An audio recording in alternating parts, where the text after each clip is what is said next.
నమస్తే welcome to BRK. నేను పద్మ. ఈరోజు మనతో పాటు ఉన్నారు ప్రొఫెసర్ సోషియాలజిస్ట్ సి రాఘవరెడ్డి గారు. ఎందుకంటే కాళేశ్వరం ప్రాజెక్టు సంబంధించి ఎలాంటి చర్చ జరుగుతుందో, అసలు ఎలాంటి అనుమానాలు ఉన్నాయి, అటు రైతులు నష్టపోతున్నారా, లేదంటే ఇటు అనుమానాలపైనే ఫోకస్ అవుతుందా అనే విషయంపై చాలా మంది ఆలోచన చేస్తూ ఉన్నారు కదా. అలాంటి అంశాల గురించి పూర్తి వివరాలు తెలుసుకునే ప్రయత్నం చేద్దాం. నమస్తే అండి. నమస్కారం. కాళేశ్వరం ప్రాజెక్టుకి సంబంధించి ఇప్పుడు చాలా పెద్ద చర్చ కింద ఉంది. కాళేశ్వరంపై కక్ష, రైతులకు శిక్ష. ఏంటి అసలు? కాళేశ్వరం గురించి చాలా ప్రాజెక్టులు వస్తున్నాయి. వాటిలో చిన్న చిన్న లోపాలున్నా సరిదిద్దుకుని ముందుకెళ్ళిపోతున్నాయి. దానివల్ల ఎలాంటి నష్టం ఎవరికి లేకుండా ఉంటుంది. కానీ ఈ కాళేశ్వరం ప్రాజెక్ట్కి వచ్చేసరికి నష్టాలు ఎక్కువైపోయినాయి. అసలు పనికిరాదని కొంతమంది, లేదు మేము చాలా పగడ్బందీగా చేసామని మరికొంతమంది. లాస్ట్కి దేనికోసం కాళేశ్వరం ప్రాజెక్ట్ నిర్మించారు, దానికి ఉపయోగం లేకుండా ఒక క్వశ్చన్ మార్క్ కింద మిగిలిపోయిన పరిస్థితి. సో మనం దీన్ని ఏ విధంగా చూడాలంటారు? అసలు ఎవరికి ఉపయోగం, ఎవరికి నిరుపయోగం? అంటే దురదృష్టవశాత్తు కాళేశ్వరం అనేది ఒక కాంట్రవర్సీగా మిగిలిపోతుంది, చర్చనీయాంశమైంది. అంటే మేము సామాజిక పరిశోధకులుగా ఒక ఎంతవరకు సమాజ ప్రయోజనాలు దీంట్లో ఉన్నాయి, ఈ కాంట్రవర్సీ వల్ల ప్రయోజనం ఎవరికి కలుగుతుందన్న కోణంతో ఆలోచిస్తాము. ఇది రాజకీయ కోణంతో, రాజకీయ ప్రయోజనాల కోసం మొదలుపెట్టబడిన కాంట్రవర్సీయా, లేదా రైతు ప్రయోజనాలు ఇంకా పెంపొందించడానికి చేయవలసిన కాంట్రవర్సీ అన్న విధంగా ఆలోచిస్తే, రైతు ప్రయోజనాలు ముఖ్యంగా తీసుకున్నట్టయితే ఈ కాళేశ్వరం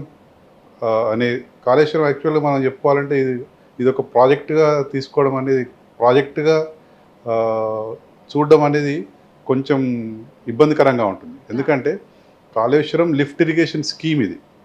కాళేశ్వరం ప్రాజెక్ట్ అంటే రైతులు కానీ మిగతా సామాన్య జనాలు కూడా ఎలా అర్థం చేసుకున్నారంటే ఇది ఒక నాగార్జున సాగర్ ప్రాజెక్ట్ అను, శ్రీశైలం ప్రాజెక్ట్ అను, శ్రీరామ్ సాగర్ ప్రాజెక్ట్ అను, అంటే వాళ్ళ దృష్టి అంతా అలాగే ఉంది. అంటే నాగార్జున సాగర్ ప్రాజెక్టులో ఏదైనా ఇబ్బంది అయితే ప్రాజెక్ట్ మొత్తం కూలిపోయి ప్రాజెక్టు పనికి రాకుండా పోతుంది. శ్రీశైలం ప్రాజెక్టులో ఇబ్బంది అయితే శ్రీశైలం ప్రాజెక్ట్ పనికి రాకుండా పోతుంది. ఆ దృష్టితో ఆలోచించే వాళ్ళు కాళేశ్వరం ఏదో అయిపోయింది అని అనుకుంటున్నారు. అలా క్రియేట్ చేయబడింది, ఒక అట్మాస్ఫియర్ క్రియేట్ చేయబడింది. మనం కాళేశ్వరం లిఫ్ట్ ఇరిగేషన్ స్కీమ్ అది యాక్చువల్గా చూసుకున్నట్టయితే దాంట్లో వివిధ బ్యారేజీలు ఉన్నాయి. 3 బ్యారేజీలు ఉన్నాయి. మేడిగడ్డ, అన్నారము, సుందిల్లా బ్యారేజీలు ఉన్నాయి. పంప్ హౌజులు ఉన్నాయి, కెనాల్స్ ఉన్నాయి, రిజర్వాయర్లు ఉన్నాయి. సో ఇప్పుడు కాళేశ్వరం అనేది ఒక సమాహారం అంటారు. అంటే వివిధ రకాల వ్యవస్థలు దీంట్లో పనిచేస్తున్నాయి. సో ఇప్పుడు కాళేశ్వరం ప్రాజెక్ట్ కుంగిపోయిందంటే ఎక్కడ కుంగిపోయింది?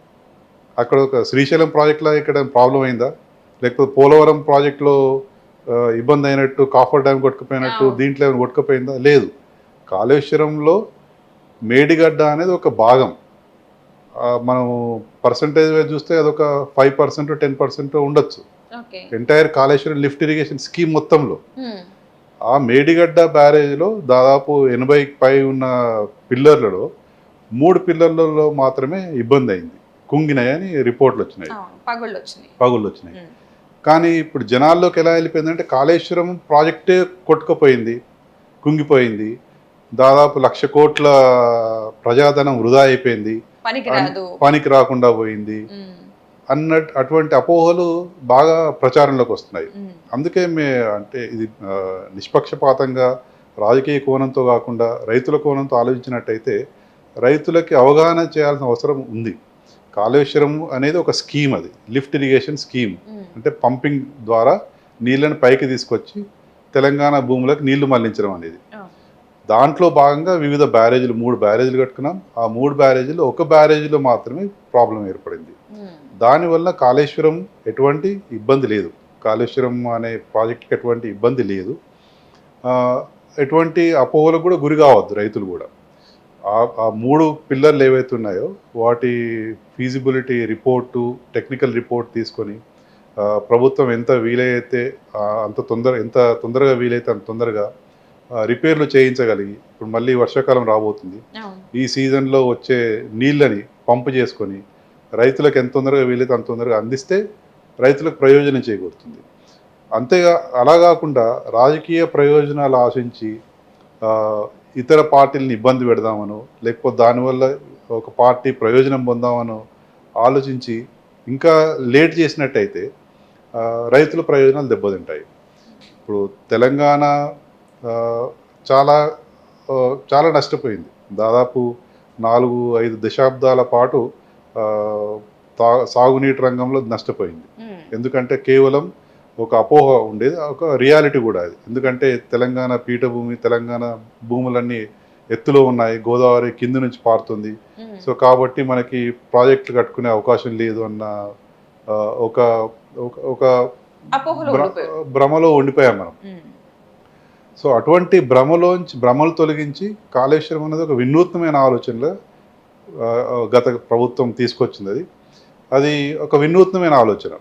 ఎందుకంటే ఒక చోట పెద్ద డ్యామ్ కట్టేసి ముంపుకు గురి చేసి పర్యావరణకి కాలుష్యము, పర్యావరణ ఇబ్బందులు ఏర్పాటు చేసి దాదాపు ఒక 20 ఏళ్ల పాటు సాగదీసి ప్రాజెక్టు కట్టడాన్ని, దాంతోపాటు కెనాల్ అని చెప్పేసి ప్రతి ఎకరానికి నీళ్లు అందించడానికి అటువంటి బృహత్తరమైన ఒక నాగార్జున సాగర్ డ్యామ్ లాంటి డ్యామ్ కాదు ఇది. ఒక వినూత్నం. ఎందుకంటే ఒక్కొక్క చోట నువ్వు నీళ్లు స్టోర్ చేసుకుంటున్నాం మనం. ఒక బ్యారేజ్లో నీళ్లు స్టోర్ చేస్తున్నాము, మేడిగడ్డ బ్యారేజ్లో. అక్కడి నుంచి పంపు చేసి ఇంకొక బ్యారేజ్ స్టోర్ చేస్తున్నాము. అక్కడి నుంచి పంపు చేసి ఇంకో బ్యారేజ్ స్టోర్ చేస్తున్నాం. అలా అలా స్టెప్ బై స్టెప్ మనం పైకి తీసుకొస్తున్నాం. ఈ మల్లన్న సాగర్ అనేది హైయెస్ట్ పాయింట్లో ఉంది. అక్కడి నుంచి గ్రావిటీ ద్వారా, కెనాళ్ళ ద్వారా నీళ్ళు అందుతాయి. అలా కాకుండా వివిధ వాగుల్లో కూడా నీళ్ళు నింపుకొని మంజీరాని రివైవ్ చేయడము, మంజీరా ద్వారా మళ్ళీ గోదావరి శ్రీరామ్ సాగర్ ఎగువ భాగానికి నీళ్లు అందించి శ్రీరామ్ సాగర్ నింపడం కానీ, శ్రీరామ్ సాగర్ వరద కాలువలోకి నీళ్లు పంపించడం కానీ, అంటే ఆయకట్టు స్థిరీకరణ, కొత్త ఆయకట్టు. అది కాకుండా మిషన్ భగీరథ, మంచినీళ్ళు ప్రతి గ్రామానికి శుద్ధమైన పరిశుద్ధమైన నీళ్లు అందించడం అనేది, హైదరాబాద్ తాగునీటి అవసరాలకి, ఇండస్ట్రియల్ నీడ్స్కి, ఇవన్నీ దృష్టిలో పెట్టుకొని ఒక డిజైన్ చేసినటువంటి ప్రాజెక్ట్ ఇది. దీనికి ఎటువంటి నమూనాలు లేవు. ఇంతకుముందు ఎటువంటి మోడల్స్ మన దేశంలోనే లేదు, ప్రపంచంలో కూడా ఉన్నట్టు మనకి అంతగా తెలియదు. ఇది ఒక వినూత్నమైన ఇన్నోవేటివ్ డిజైన్ అంటాం మనం దీన్ని. అంటే ఇన్ని బహుళ ప్రయోజనాలను ఉద్దేశించి కట్టిన ప్రాజెక్టు, దాంట్లో లొసుగులు ఒక 100% ప్రాజెక్ట్ అనుకుంటే, కేఎల్ఐసి స్కీమ్ మొత్తం అనుకుంటే 100% చూస్తే ఒక 2%లో మాత్రం ఇబ్బంది ఏర్పడింది. అంటే మేడిగడ్డలో 3 పిల్లర్లు కుంగినాయి అనేసి. సో మిగతా 98% ఇంటాక్ట్గా ఉంది, అంటే చాలా చక్కగా పనిచేస్తున్నాయి. పంప్ హౌజులు కానివ్వండి, ఎలాంటి ఇబ్బంది లేదు. రిజర్వాయర్లు కానివ్వండి, అన్నారం బ్యారేజ్ కానివ్వండి, సుందిల్ల బ్యారేజ్ కానివ్వండి, కెనాల్స్ కానివ్వండి, ఎటువంటి ఇబ్బందులు లేకుండా మనం దాదాపు ఒక 3-4 ఏళ్ళు నీళ్ళు అందించారు. దీని ద్వారా రైతు ప్రయోజనాలు పొందారు. రైతు ప్రయోజనాలు పొందారనడానికి సాక్ష్యాధారం government of India, ministry of food and agriculture వాళ్ళ గణాంకాలే చెప్తున్నాయి. ప్యాడీ ప్రొక్యూర్మెంట్లో తెలంగాణ అగ్రభాగాన ఉంది ఇప్పుడు. అంటే ఇది కేవలం వర్షాధారం వల్ల వచ్చిన నీళ్ళ వల్లే కాదు కదా, డెఫినెట్గా కాళేశ్వరం హెల్ప్ చేసింది దీంట్లో. సో ఇది గణాంకాలు చెప్తున్నాయి మనకి. సో కాళేశ్వరం వల్ల ఉపయోగాలు చాలా ఉన్నాయి. రైతులు నేరుగా ప్రయోజనం పొందారు. మిగతా కుల వృత్తుల వాళ్ళు, ఫర్ ఎగ్జాంపుల్ చేపలు పట్టేవాళ్ళు, దేశంలోనే టాప్ 5 స్టేట్స్లో వెళ్ళిపోయింది ఫిష్ ప్రొడక్షన్లో, చేపల ఉత్పత్తిలో తెలంగాణ అనేది. సో అట్లా ఇండైరెక్ట్గా చాలా బెనిఫిట్స్ వచ్చినాయి దీనివల్ల. సో ఇది రైతు ప్రయోజనాలను ఉద్దేశించి ఆలోచించేటైతే ప్రభుత్వం దీన్ని ముందుకు తీసుకెళ్ళాలి.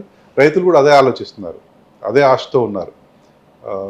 ఎటువంటి రిపేర్లు వచ్చినా రిపేర్ చేసుకునే ఫెసిలిటీ ఉన్నా సరే దీన్ని పెద్ద ఇష్యూ చేయడం తప్ప. ఎందుకంటే ఇప్పుడు రైతులు ఇంపార్టెంట్. మనం ప్రాజెక్ట్ నిర్మించింది ఎందుకు, ఎవరి కోసం, ఏ నిమిత్తం, అది వదిలేసి ఇప్పుడు అక్కడ పడిన అంటే డ్యామేజ్ అయి ఉండొచ్చు, ఆ డ్యామేజ్ని హైలైట్ చేసే ప్రయత్నం జరుగుతుంది అనుకోవచ్చు అంటారు చూస్తున్న పరిస్థితిని బట్టి. ఎందుకంటే రైతులు నష్టపోతారు కదా ఇప్పుడు. అదే అవుతుందండి. అది మీడియాలో చర్చ అంతా దాని చుట్టే తిరుగుతుంది. అది 1,00,000 కోట్ల అవినీతి.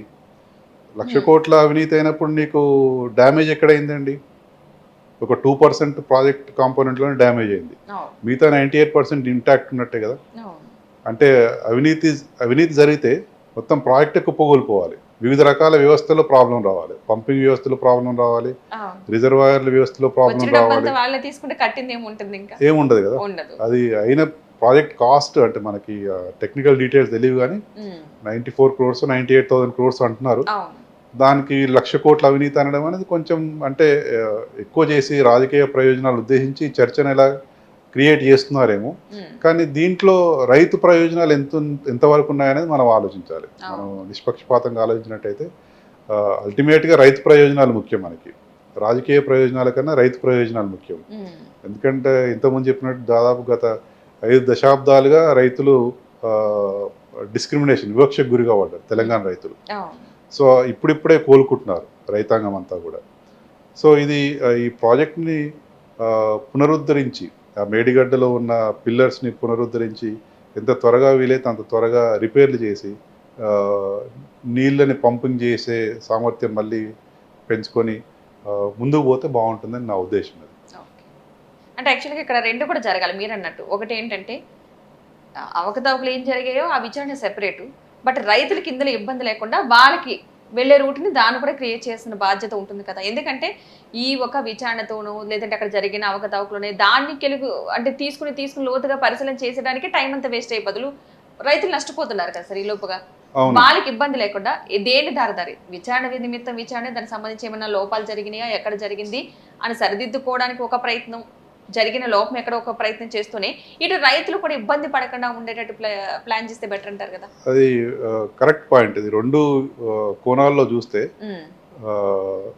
రైతులు కానీ అంటే పౌర సమాజం కూడా అవినీతిని ప్రోత్సహించట్లేదు.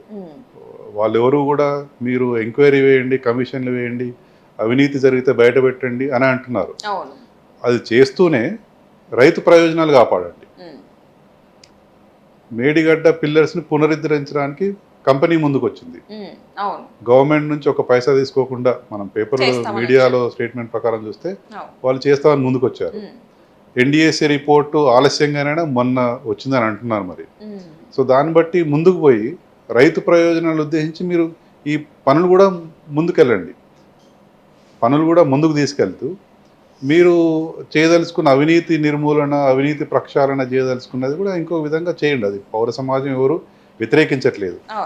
కానీ అదైన తర్వాతనే దీంట్లో దోషులను పట్టుకొని వాళ్ళని శిక్షించి వాళ్ళని జైల్లో వేసి ఆ తర్వాతనే మీకు నీళ్ళు ఇస్తామనడం అనేది రైతులు ఆశ్చర్యపోతున్నారు. అవినీతి అనేది కొత్తగా వచ్చింది కాదు. అవినీతి ప్రతి అంశంలో ఉంది, ప్రతి వ్యవస్థలో అవినీతి ఉంది.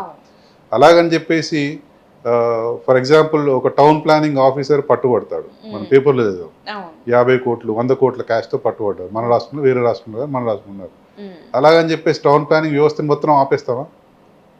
దాంట్లో అవినీతి ప్రక్షాళన చేసేంత వరకు టౌన్ ప్లానింగ్ వ్యవస్థను ఆపేసి ఎవరికి ఇంకా పర్మిషన్లు ఇవ్వము, కొత్త బిల్డింగ్ కట్టము అనలేం కదా. ఆగిపోతుంది అక్కడ, మనకి ఇన్కమ్ మారిపోతుంది, అటు వాళ్ళు ఇబ్బంది పడతారు. అది ఇల్లాజికల్. అది ప్రతి వ్యవస్థ 100% ఫుల్ ప్రూఫ్ ఉండదు ఎక్కడ కూడా, ఏ వ్యవస్థలో అయినా, ప్రతి వ్యవస్థలో. సో దాంట్లో కొన్ని లొసుగులు ఉంటాయి. ఆ లొసుగుల్ని ఎలా చూస్తున్నాం అనేది, ఏ ఏ ఉద్దేశంతో చూస్తున్నాం మనం, రాజకీయ ఉద్దేశంతోనా లేదా రైతు ప్రయోజనాల ఉద్దేశం? సో రాజకీయ ఉద్దేశంతో చూస్తే మీరు చూడండి, ప్రాబ్లం లేదు. ఎందుకంటే మన దగ్గర కూడా వ్యవస్థలు ఉన్నాయి. జ్యుడిషియల్ వ్యవస్థ ఉంది, కమిషన్ దానికి ఏర్పాటు చేశారు, అది స్వతంత్రంగా అది ముందుకెళ్తుంది.